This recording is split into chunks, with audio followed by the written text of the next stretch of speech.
تو یہ جو پروفیشنل جو گروپ ہیں اور یہ گداگر ہیں، بھیکاری ہیں، ان کو پیسے نہ دیے جائیں۔ اس سے کیا ہوتا ہے کہ یہ اور زیادہ منظم ہوتے ہیں۔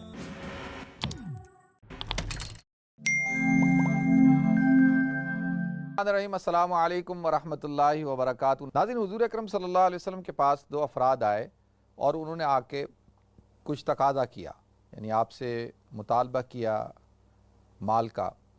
تو اللہ کے رسول صلی اللہ علیہ وسلم نے ان کی طرف دیکھا اور دیکھنے کے بعد ان کی طرف پھر دوبارہ توجہ نہیں کیا، آپ اپنے کام میں لگے رہے۔ تو آپ نے ناگواری کا اظہار کیا اور ایک اور موقع پر فرمایا کہ بھائی ایک کوئی شخص اللہ نے اگر اس کو صحت دی ہو تو اس کو، اور جوان ہو، طاقتور ہو، تو اس کو بغیر کسی معذوری شرعی عذر کے سوال نہیں کرنا چاہیے، اور جو شخص ایسے سوال کرتا ہے وہ اپنے لیے جہنم میں آگ کے انگارے تیار کر رہا ہے۔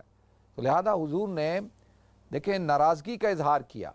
تو ہمارے معاشرے کے اندر ایک آرگنائز کرائم ہے، وہ پیشہ ور جو بھیکاری ہوتے ہیں، یہ فقیر، جب ہم جاتے ہیں نا اپنے ملکوں میں، یہاں پہ بھی آپ دیکھیں گے کہیں آپ ٹریفک لائٹ پہ کھڑے ہوتے ہیں تو کوئی خاتون آ جائے گی، کوئی شخص آ جائے گا، کہیں پہ بھی آپ گاڑی کھڑی کریں، یہاں بھی اکثر ہوتا ہے، ہم تو دیکھتے ہیں آئے دن، تو لوگ آ کر سوال کریں گے۔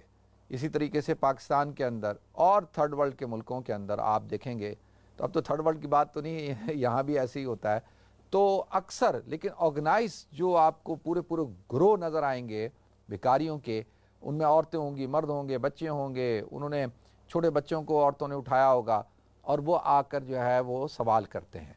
تو کیا اب دیکھیں ان کو پیسے دینا، تو یہ آپ ان کو انکریج کرتے ہیں اور اس سے وہ اور زیادہ طاقتور ہوتے ہیں، وہ گروہ اور منظم ہوتا ہے۔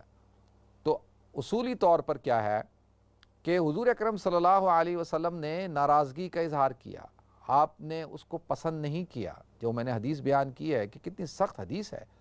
تو لہذا یہ اگر یہ ضرورت مند ہے اور اللہ تعالیٰ ان پر رحم کرے، تو جو شخص زکوٰۃ ادا کر رہا ہے یہ اس کی ذمہ داری ہے کہ وہ مستحق کو ڈھونڈے اور جو مستحق ہے اس تک اپنی زکوٰۃ کے پیسے کو پہنچائے۔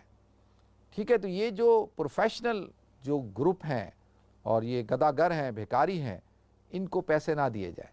اس سے کیا ہوتا ہے کہ یہ اور زیادہ منظم ہوتے ہیں، اور زیادہ جو ہے وہ اچھا یہ پیچھا بھی نہیں چھوڑتے، جب آپ چلے جائیں نا تو آدمی جان چھڑانے کے لیے کچھ نہ کچھ ان کو دے دیتا ہے۔ تو لہذا اس سے ہمیں بچنا چاہیے، اور اللہ تعالیٰ دیکھیں زکوٰۃ کا نظام اگر صحیح طریقے سے اس کی امپلیمنٹیشن ہو جائے تو دنیا کے اندر سے جو ہے وہ غربت ختم ہو جائے۔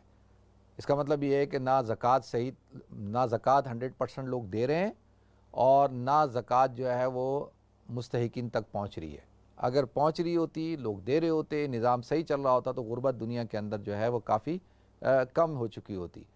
اللہ تعالیٰ مجھے آپ کو، ہم سب کو عمل کرنے کی توفیق عطا فرمائے۔